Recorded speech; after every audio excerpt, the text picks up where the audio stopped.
September 21st, 1921. Oppau, Germany. The morning air was heavy with mist and the smell of chemical dust. Inside the BASF fertilizer works, men climbed ladders, carts clattered, and the rhythm of industry filled the dawn. Then at 7:32 a.m. the world tore apart. A single blast split the air, shaking windows hundreds of miles away. Fire consumed steel. Stone turned to dust. A crater swallowed the heart of the factory and half the town beside it. In the sudden silence that followed, only one question remained. How could something like this possibly happen? Oppau was not just a town, it was a factory with homes built around it. Rows of small houses lined the edges of the BASF plant, their gardens coated in a faint grey film from the chimneys that never stopped smoking. Generations worked there, fathers, sons, neighbours, bound by the security that industry promised in a fragile post-war world. The sound of whistles, rail cars and steam was the town's heartbeat. Each morning workers poured through the gates carrying tin lunch pails and quiet pride. The war had left Germany broken, yet places like Oppau offered purpose again. Here, science and labour joined forces to feed a starving nation.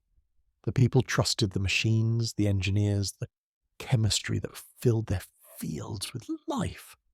But beneath that routine lay something uneasy, an unspoken awareness that everything around them was built upon the edge of danger.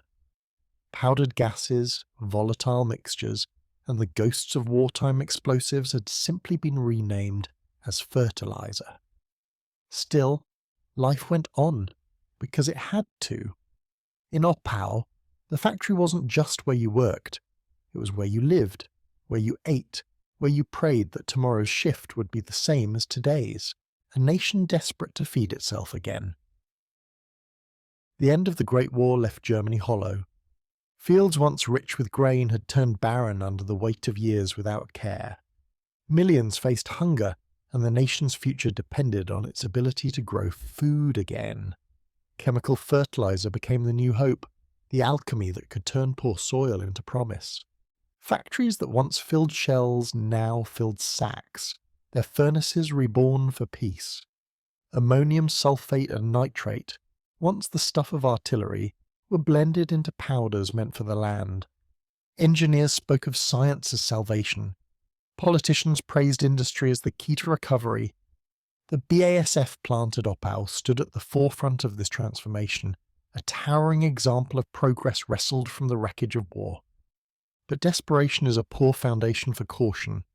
To feed the world faster, silos grew larger, mixtures more experimental, and storage practices more convenient than safe.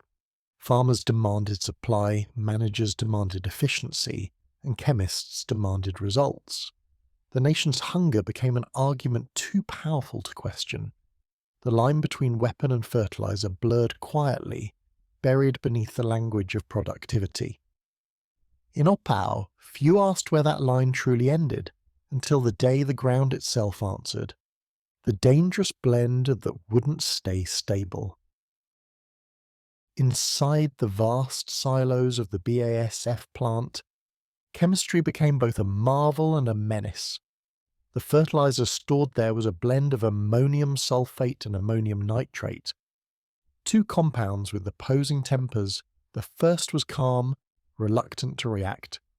The second was restless, eager for oxygen, quick to ignite under pressure or heat.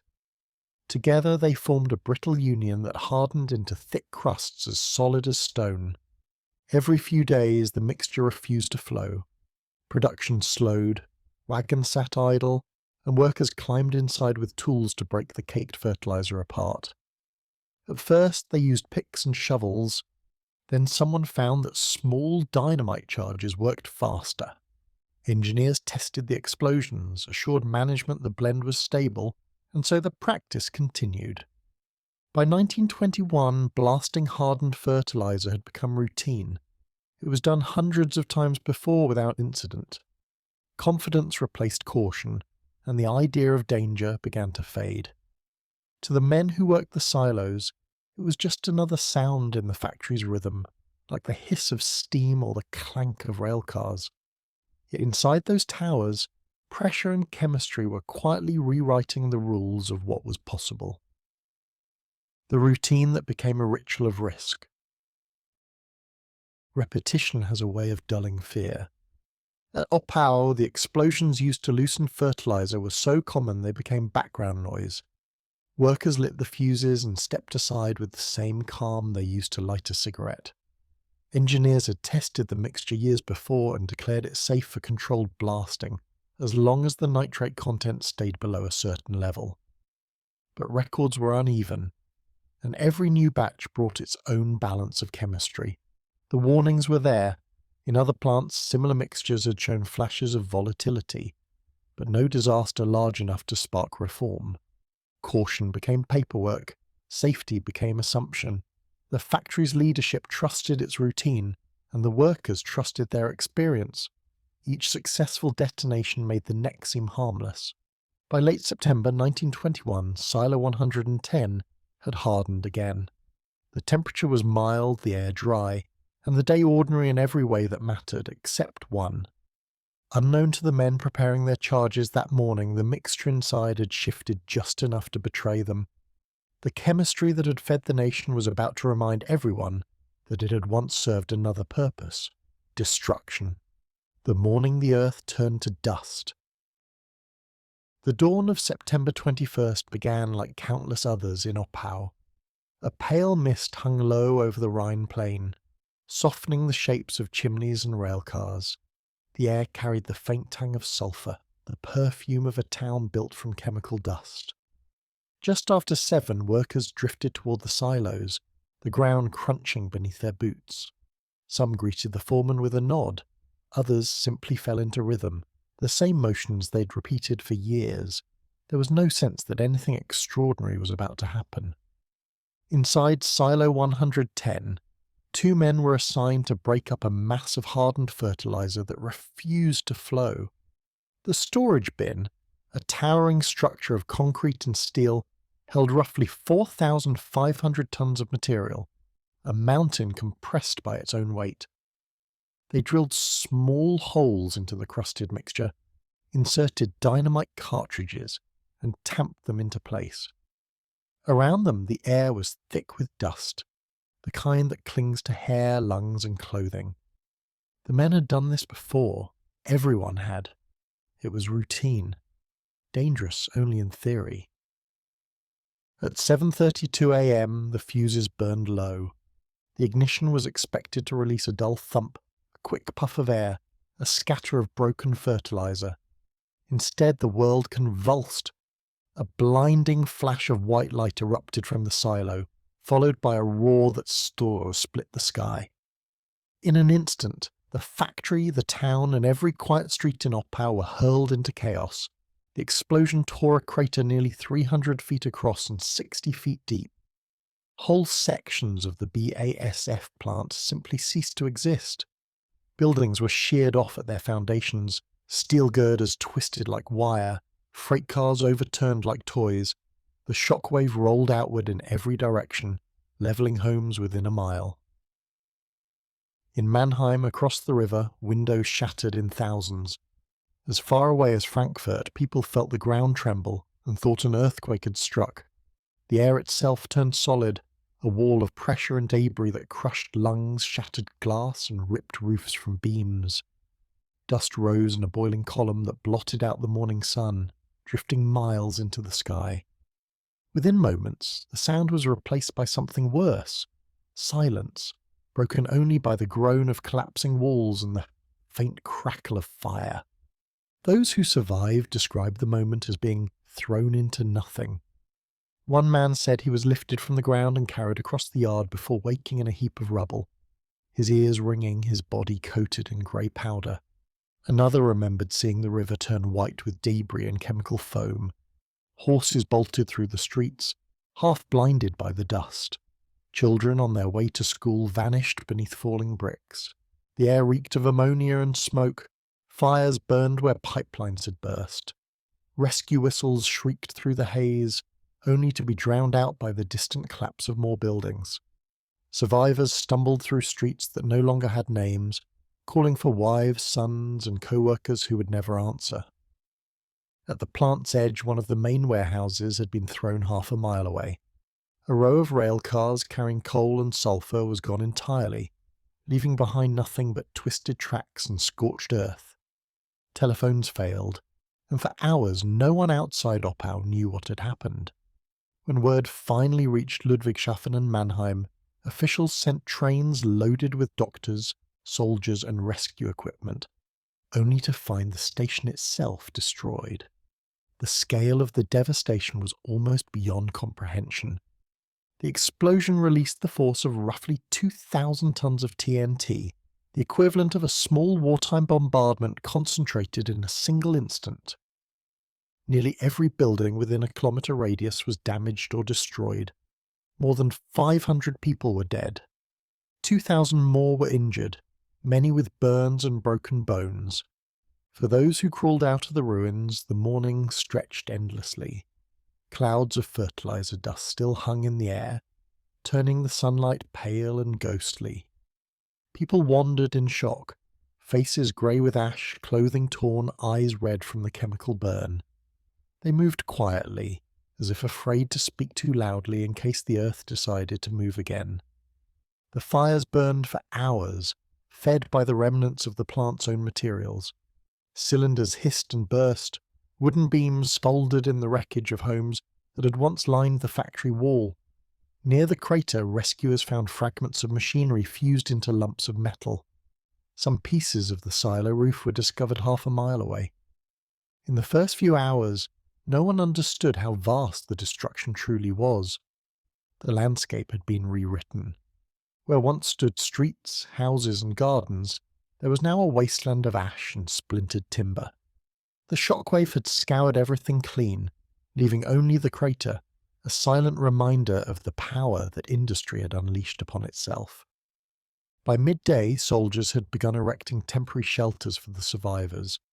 The Red Cross set up field hospitals in nearby towns. Trains brought medical staff, food and blankets, though the smell of chemicals made some hesitate to enter. Dogs were used to search for the missing. Entire families were found together in the ruins, their lives ended in the same instant that began their final workday. Even as smoke drifted over the Rhine, the questions began. What had gone wrong? How could a single blast meant to loosen fertilizer destroy an entire town? But for the people of Oppau that morning, there was no time for analysis, only survival. Theories would come later. For now, the only truth was the silence that followed the roar. The town that disappeared in a single breath. In the minutes after the explosion, Oppau was a blur of soundless motion. Dust blanketed the town so thickly that survivors described it as nightfall in the middle of morning. Where streets had been, there were trenches. Where homes had stood, only foundations and torn earth remained. The blast had erased entire blocks in an instant, leaving behind nothing recognizable, no walls, no doors, no faces untouched. A young boy who lived half a mile away later said he felt the air suck inward, as if the world had inhaled before exhaling destruction. He woke to find his roof gone, his mother unconscious, and the horizon replaced by a wall of smoke.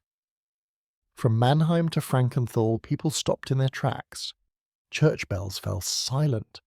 For many miles around it was the same, shattered windows, frightened animals, and the far-off rumble of what they thought must be artillery. In the factory's ruins, survivors clawed through splintered beams and twisted pipes. Men called out for co-workers who would never answer. The familiar map of the plant, silos, conveyor belts, the rail yard, was gone, replaced by a crater that steamed and hissed like something alive. The soil itself was scorched yellow and white, laced with chemicals that burned the skin. Some of the first to reach the site were nearby farmers. They came running when the sky turned black, carrying buckets, shovels, and whatever courage they could muster. What they found looked like the aftermath of a battlefield. Dozens of bodies lay where the main gate had been, many unrecognizable, coated in the same pale dust that still hung in the air. Horses and wagons were overturned. Even iron had been peeled apart like bark. The force of the explosion had been so great that it carved its mark far beyond the factory grounds.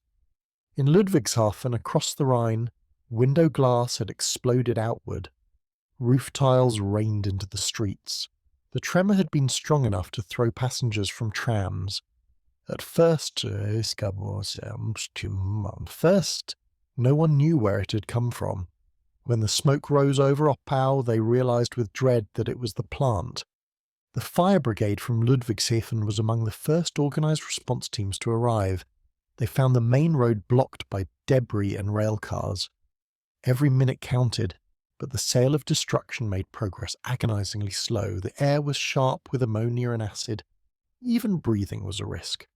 Men wrapped wet rags over their mouths and eyes, moving cautiously through the wreckage. By mid-morning, aid trains began to arrive, one from Mannheim, another from Heidelberg. Each carried doctors, nurses, and volunteers, all stunned by the sight before them. The ground near the crater was hot to the touch. Pools of chemical runoff bubbled in the ditches. A few silos still stood, cracked and leaning, their steel frames glowing faintly red. The rescuers worked carefully, fearing another explosion. In the nearby neighbourhoods, hundreds of families searched the ruins of their homes. Some found only fragments, a child's shoe, a torn photograph, the twisted remains of a stove. Others found nothing at all. The explosion had vaporized much of what it touched. In one district, rescuers discovered an entire street where every house had collapsed forward, as though pushed by an invisible hand. Hospitals across the region overflowed. The wounded arrived in carts and on foot, their faces burned, their lungs scorched from inhaling chemicals. The doctors worked without pause, dressing wounds with limited supplies, improvising splints from broken wood. Many of the survivors were blind from the blast or from the dust that had seared their eyes. By evening, the fires were still burning. Columns of smoke drifted over the Rhine, blotting out the sunset. The smell of ammonia, sulphur, and charred wood settled into the wind. Those who could walk gathered in the open fields beyond the factory perimeter, watching silently as the ruins continued to smoulder. No one spoke of rebuilding yet. They simply stared, trying to understand how a normal morning had turned into this. That night, rescue teams worked by the lantern light. They dug through collapsed walls, searching for voices beneath the rubble. From time to time, a faint cry or a muffled knock broke the silence, and everyone rushed toward it. Sometimes they reached the trapped in time. Often they did not. The lanterns flickered, casting long shadows on the crater's rim. In one surviving building, half its walls gone, workers laid out the bodies they recovered. Each was covered with a sheet of coarse linen. A priest moved quietly among them, whispering prayers that were lost in the wind. Mothers and fathers came to search for their children, but the task was unbearable. The destruction had made strangers of the dead. When dawn rose on September the 22nd, Oppau no longer resembled a town. The map had been rewritten into a scar. Over 2,000 people were injured, 500 more confirmed dead, and hundreds still missing. The blast had not only destroyed homes, but erased the sense of safety that industry had promised. For years, the factory had been a source of pride, a symbol of progress, chemistry, and the power of man to shape nature. Now it stood as proof of the opposite. For those who survived, the memory of that day would never fade. They remembered not just the sound, but the silence that followed, the ringing emptiness that settled over the fields, the smell that clung to their clothes, the way dust hung in the air for days as though time itself refused to move forward. The men who ran toward the fire instead of away. In every disaster there are those who flee and those who stay. In Oppau, the ones who stayed were the workers, firemen and neighbours who ran toward the crater, while others were still stunned by what had happened. Many of them had lost everything, their homes, their families, their sense of direction. Yet still they moved toward the smoke, toward the shouts, toward the sound of life beneath the ruins. The first rescuers came from within the factory itself. Men who had survived in distant sections of the plant dragged themselves through the debris to reach the silos. Their faces were cut and burned, their ears still ringing, but they worked with bare hands to uncover whoever might still be alive. There were no tools at first, only desperation. One recalled years later, "We didn't think. We just dug." By the time fire brigades arrived from Ludwigshafen and Mannheim, the scene was a confusion of flames, dust and cries. The crater still smouldered, venting hot air and chemical vapours. The rescuers could hardly breathe. They wrapped wet cloth around their faces, soaked their coats, and pressed forward into the smoke. In every direction, twisted pipes hissed, spilling steam and gas. The ground was slick with residue from the fertilizer, a pale paste that burned the skin. The firefighters tried to locate water sources, but many hydrants were buried or shattered. They formed chains, passing buckets hand to hand, their boots sinking into the mud of what had once been paved road. One of the first to fall was Captain Wilhelm Rieger, who had commanded the Ludwigshafen Fire Brigade for 20 years. He was crushed beneath a collapsing wall while leading his men toward the remains of the central warehouse. By midday, soldiers joined the effort. They brought shovels, picks, and medical supplies, turning the ruins into a vast excavation. The air reeked of ammonia, so strong it made eyes water from 100 meters away. Still they dug. Sometimes they uncovered nothing but fragments, metal twisted into spirals, a helmet fused to the ground, the unrecognizable remains of a human form. Yet there were miracles too. Near the northern edge of the crater, rescuers heard a faint tapping. They dug feverishly and uncovered 2 men who'd been shielded by a collapsed wall. Their skin was burned, their clothes soaked with chemical dust about, but they were alive. Both wept when they saw the open sky again. For hours afterward, rescuers paused to listen, hoping for another sound like it. Women from nearby towns brought food and blankets for the survivors. A schoolhouse was turned into a field hospital. Doctors moved from bed to bed, their hands trembling from exhaustion. They used the light from kerosene lamps since the power lines were down. One nurse later said the smell of fertilizer never left her memory. It clung to everything, sweet and metallic, the smell of a life turned poisonous. As evening fell, a second wave of explosion shook the ground. Not from the silos, but from smaller stores of chemicals igniting in the debris. The rescuers froze, unsure if the catastrophe was about to begin again, but the blasts were smaller, muffled, like aftershocks of a dying storm. Even so, many had to retreat temporarily until the fires subsided. Every rescue carried the risk of death, and still they returned. Volunteers arrived from as far as Karlsruhe and Frankfurt. The railways carried them through damaged tracks, past shattered villages, into the heart of the ruin. They brought dogs trained to find survivors and carts to carry the dead. The work went on through the night, through the next day and the next. In those long hours, the people of Oppau revealed something deeper than fear. They revealed endurance. A group of miners from a nearby town tunneled beneath a collapsed factory wing to reach trapped workers. Soldiers used wagon wheels to make stretchers. A local priest moved from group to group, whispering prayers over the dead before joining the living in digging once more. By the 3rd day, the fires had mostly burned themselves out. The smoke thinned, revealing the full shape of the crater, a gaping wound in the landscape rimmed by twisted rails and fragments of machinery. Around it, the ruins looked almost serene under the late September sun, but every gust of wind stirred clouds of white dust, reminding all that the danger wasn't gone. Many of the rescuers fell ill in the weeks that followed. Their lungs filled with chemical residue, their skin blistered from exposure. But few regretted what they had done. It was our town, one said. There was no choice. Photographers began arriving soon after, documenting the scale of the devastation. The images they captured, rows of shattered homes, men digging through rubble, the yawning crater where a factory once stood, would be printed in newspapers around the world.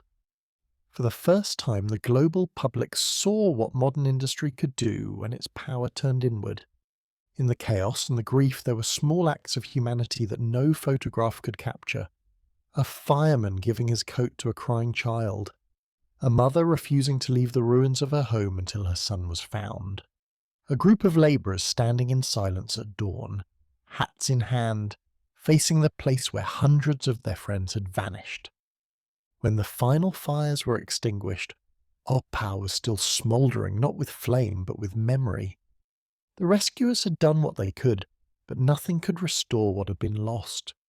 The men who ran toward the fire carried those images for the rest of their lives. The crater, the silence, and the knowledge that courage, even when it saves, cannot always mend.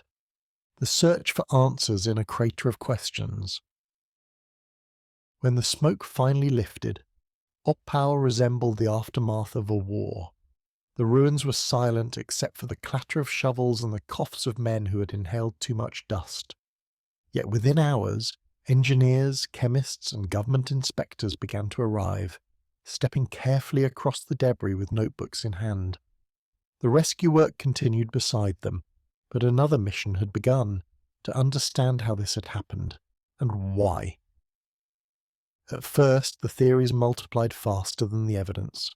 Some said it was a spark from a pickaxe.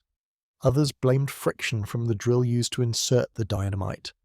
A few insisted the explosion had started deeper underground, perhaps in a gas line or steam pipe.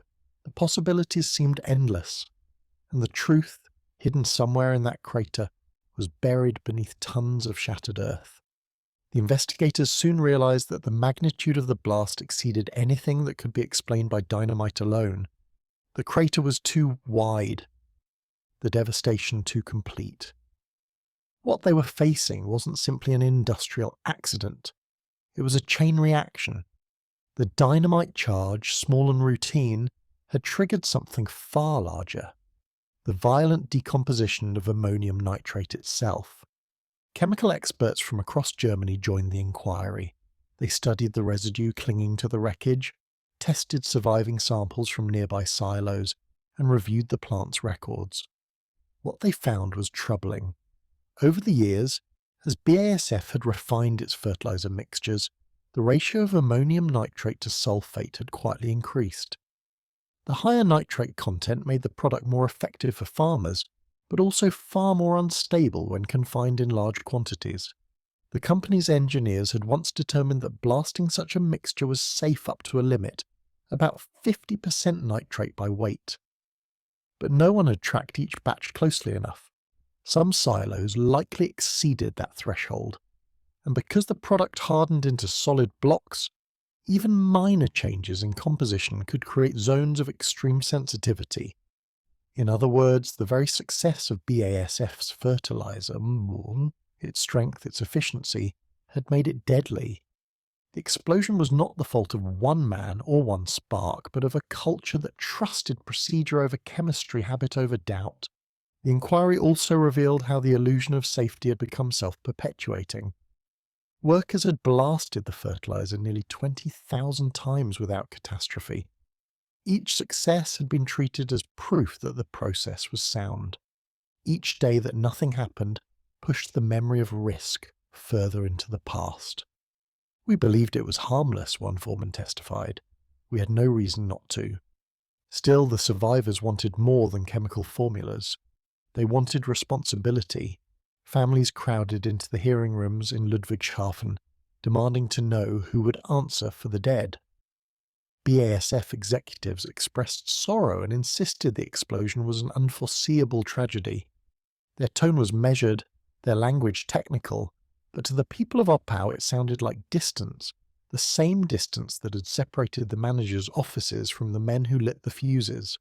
The final report, published the following year, offered no comfort.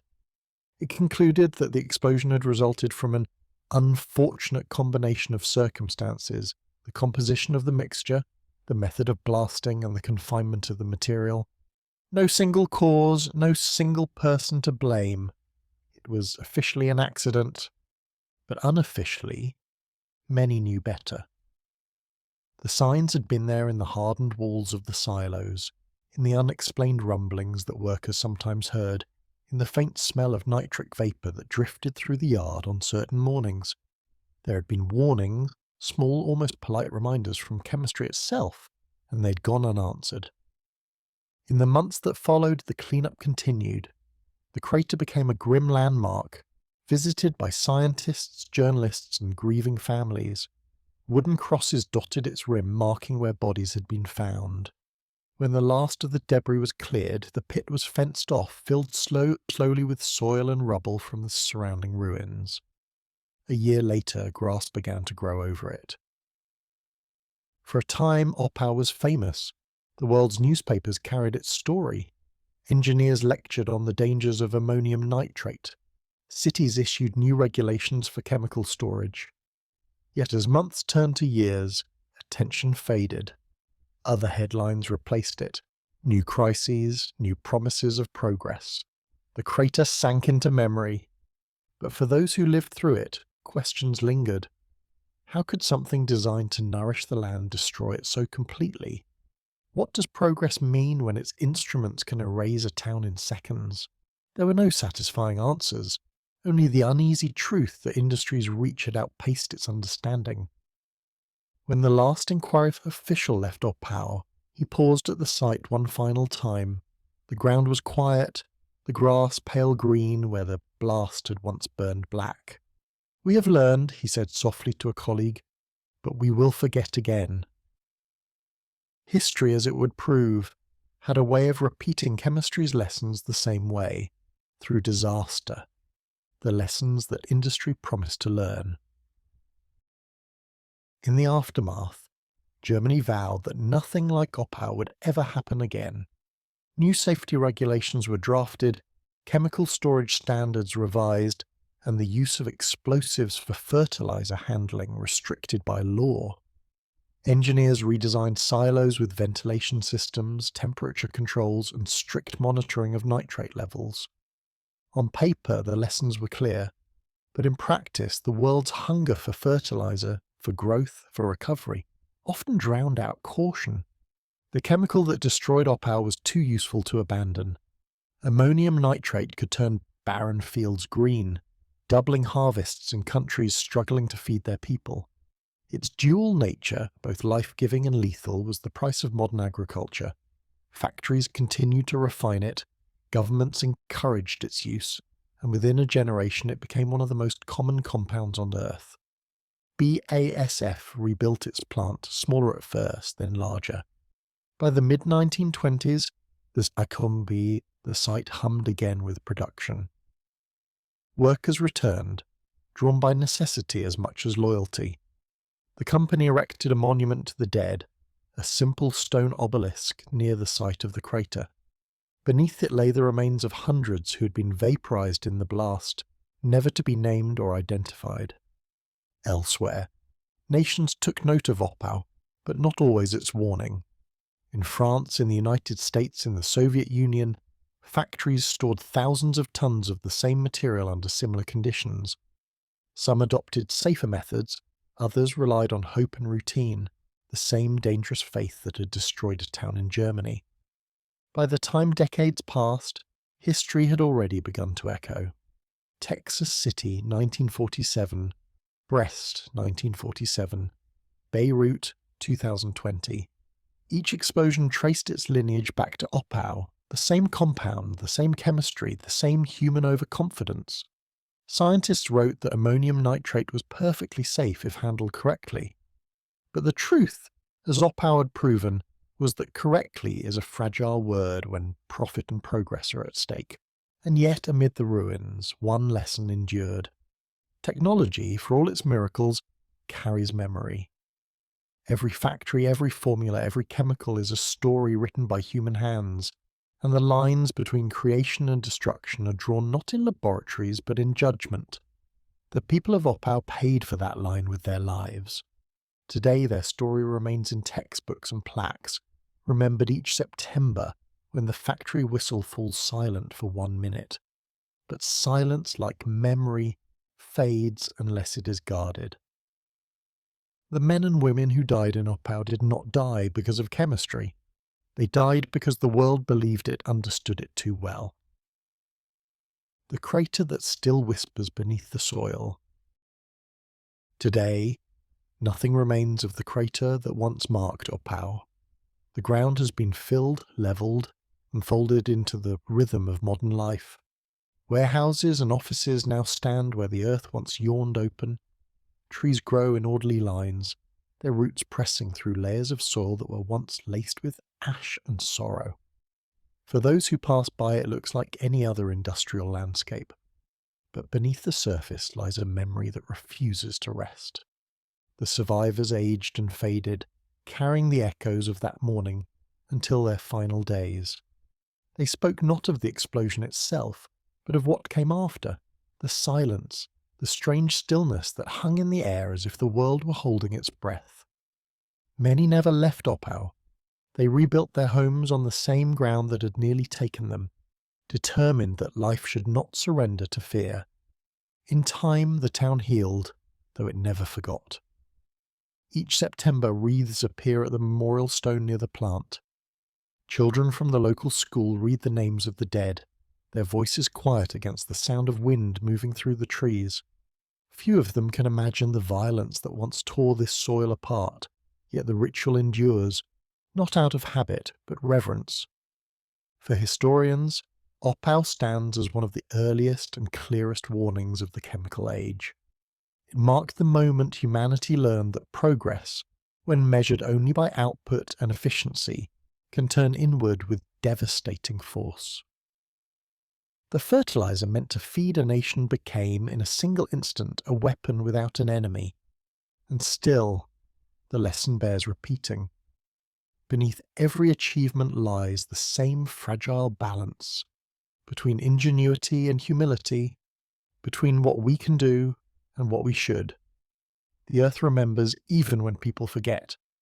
Somewhere under the modern concrete, a faint seam of scorched soil remains, the last trace of that terrible morning. If one stands there in the early light, when fog settles low over the fields and the factory hums in the distance, the air feels strangely heavy. It is not imagination. It is history breathing beneath the surface, the quiet whisper of a town that once vanished in the blink of an eye, reminding us that even the brightest hopes can burn if handled without care.